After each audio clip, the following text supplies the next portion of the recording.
Hi అండి. కెనడాలో dish washer ఎలా ఉంటుందో చూడండి.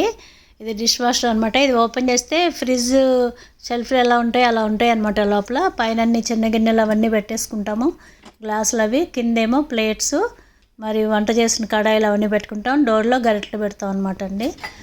సో ఇది మనం వండాక క్లీన్ చేసే పెట్టాలండి. అంటే పాలు కాస్తే ఆ మీగడంతా తీసి, అన్నం వండితే అన్నం అంతా కింద తీసి కడిగేసి పెట్టాలన్నమాట. ఇంకా ఆయిల్ మరకలు కూడా ఉండకూడదు, లేకపోతే మిషన్ పాడవుతుంది. సో ఇట్లా క్లీన్ చేసి పెట్టడం ఎందుకు అనుకుంటున్నారా? సో మనం లిక్విడ్తో పెట్టడం వల్ల మంచి వాసన వస్తున్నట్టు ఫ్రెష్గా ఉంటాయండి. నీళ్ళ మచ్చలు మరకలు లేకుండా కొత్త ప్లేట్లాగా ఉంటాయి అన్నమాట. సో వీళ్ళకి ఈ డోర్లోనేమో ఇట్లా సర్ఫ్ లిక్విడ్ది ఇట్లా పెట్టేసుకొని ఆన్ చేసుకోవటమే.